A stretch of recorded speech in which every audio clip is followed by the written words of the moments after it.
घरे आई तू हमरो मैया बिना वाली सवारी माई हंस के करी। घरे आई तू हमरो मैया बिना वाली सवारी माई हंस के करी। सवारी माई हंस के करी हो, सवारी माई हंस के करी। हुआ के बेटा दया बरसई तू सवारी माई हंस के करी। हुआ के बेटा दया बरसई तू सवारी माई हंस के करी।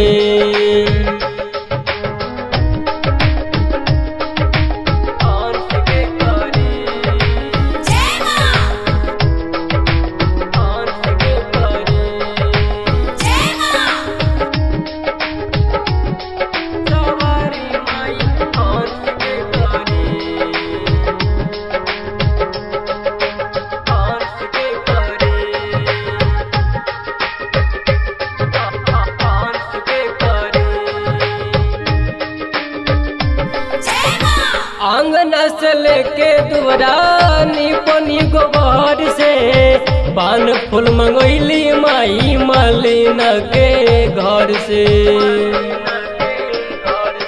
हो आंगना से लेके दुआरानी पनी गोबर से पान फूल मंगैली माई मालिन के घर से।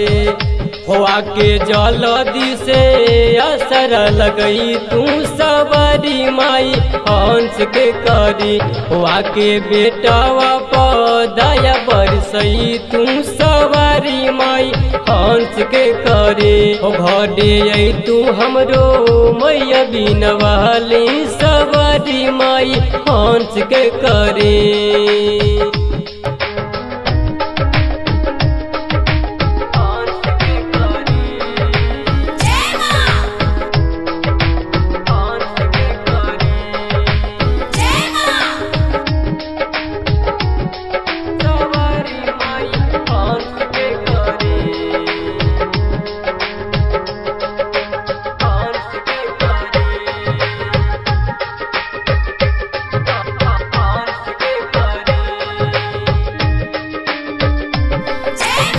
दूध वाले अली माई अहू के घर से फल पर शादी माई लईनी शहर से।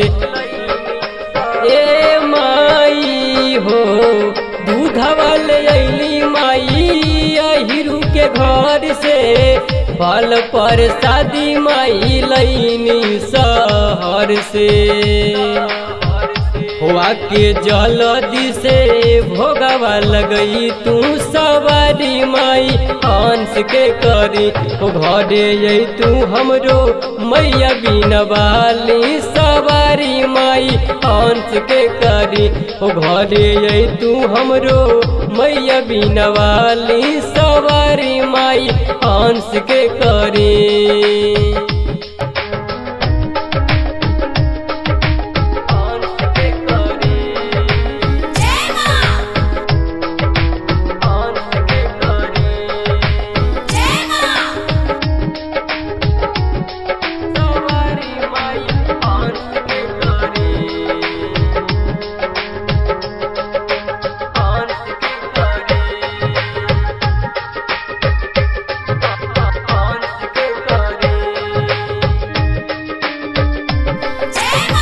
इहे बाटे अर्जी माई घर चल आई तू गौतम सेवा कवा के गावे के सिखई तू।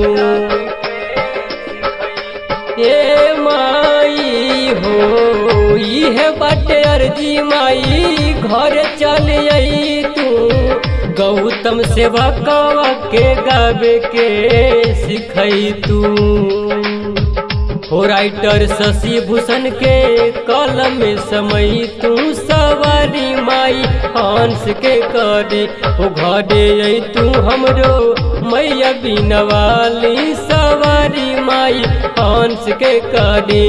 हो घरे आई तू हमरो मैया बिना वाली सवारी माई हंस के करे।